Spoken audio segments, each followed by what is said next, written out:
चला देशासाठी एक वर्षाचा त्याग करूया. आपली छोटी बचत देशाच्या मोठ्या शक्तीत रूपांतरित होईल असं म्हणत पंतप्रधान नरेंद्र मोदींनी रविवारी देशवासियांना काही आव्हानं केली, ज्याची चर्चा आता सगळीकडेच रंगली आहे. त्यांच्या भाषणातील मुद्दे विचारात घेतले तर देशाची वाटचाल पुन्हा एकदा लॉकडाऊनच्या दिशेने तर सुरू झालेली नाहीये ना, अशी शंका आता उपस्थित केली जाते.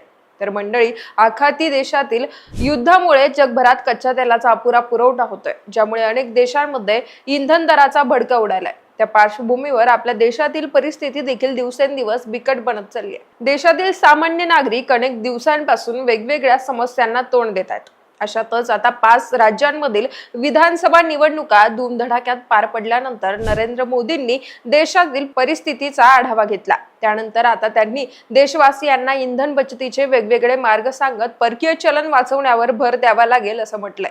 पण मोदींनी जनतेला उद्देशून केलेली ती 9 आव्हानं कोणती आहेत? त्यावर देशात पेट्रोल आणि डिझेलच्या दरात किती रुपयांची वाढ होणार असल्याचं सांगितलं जात आहे. तसंच पंतप्रधानांच्या आव्हानानंतर आंतरराष्ट्रीय विषयाचे अभ्यासक शैलेंद्र देवळानकर यांनी कोणती महत्वाची माहिती दिली आहे आणि पाकिस्तानची तुलना करत मुख्यमंत्री देवेंद्र फडणवीसांनी राज्यातील जनतेला कोणता इशारा दिलाय ते जाणून घेऊयात व्हिडिओच्या माध्यमातून. नमस्कार, मी पूजा आणि आपण पाहताय देदनका. मंडळी, रविवारी 10 मे हैदराबाद मध्ये जवळपास 10,000 कोटींच्या विकास प्रकल्पाचं उद्घाटन नरेंद्र मोदी यांच्या हस्ते पार पडलं. त्यावेळी देशवासियांना उद्देशून त्यांनी काही आवाहनं केलीत. त्यात कोणकोणत्या गोष्टींचा समावेश होतो ते आधी जाणून घेऊयात. तर नरेंद्र मोदी म्हणाले की पेट्रोल डिझेलचा वापर जपून करा, त्यासाठी वाहनांचा अनावश्यक वापर कमी करा, शक्य तितका मेट्रोने प्रवास करा आणि जर कारचा वापर करावाच लागला तर कार पुलिंगचा प्रयत्न करा. कामाच्या ठिकाणी प्रत्यक्ष न जाता कोरोनातील लॉकडाऊन प्रमाणे वर्क फ्रॉम होम आणि ऑनलाईन मीटिंगला महत्त्व द्या. तसंच मालवाहतुकीसाठी रेल्वे आणि इलेक्ट्रिक वाहनांचा अधिक वापर करा. खाद्यतेलाचा वापरही मर्यादित करण्याचं आवाहन मोदींनी केलंय.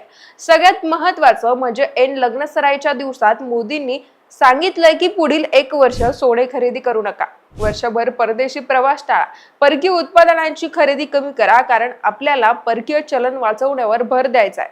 परकीय चलन साठा आपल्याला कमी होऊ द्यायचा नाहीये. याशिवाय देशातील शेतकऱ्यांना मोदींनी रासायनिक खतांऐवजी नैसर्गिक खतांचा वापर करण्याचं आवाहन केलंय. तर मंडळी, इराण अमेरिका युद्धाच्या पार्श्वभूमीवर जगभरातच ऊर्जा संकट निर्माण झालंय.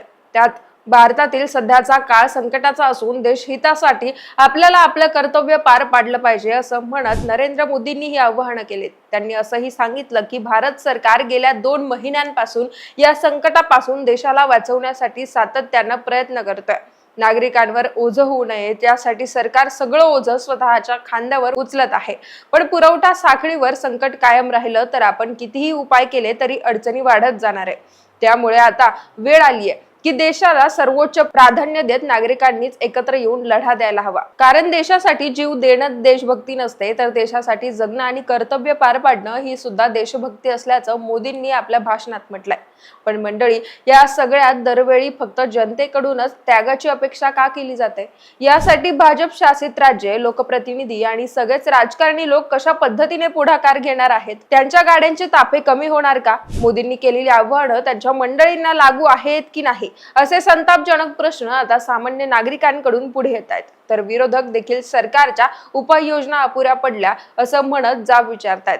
दरम्यान मोदींच्या आवाहनानंतर मुख्यमंत्री देवेंद्र फडणवीस यांनी राज्यातील जनतेला इशारा देत म्हटलंय की आपल्या शेजारील देश असलेल्या पाकिस्तानमध्ये पेट्रोलचे दर 450 रुपये प्रति लिटर पर्यंत पोहोचलेले आहेत. इतकी वाईट अवस्था असूनही पंतप्रधान मोदींनी भारतात पुरवठा साखळी विस्कळीत होऊ दिली नाही. आपल्याला तेल आणि गॅस उपलब्ध होत आहेत, याचा अर्थ आपण त्याचा अपव्यय करावा असा होत नाही.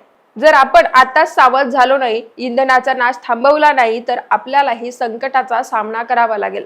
आखाती देशातील युद्धामुळे जगात तेल आणि गॅसचा मोठा तुटवडा निर्माण झालाय.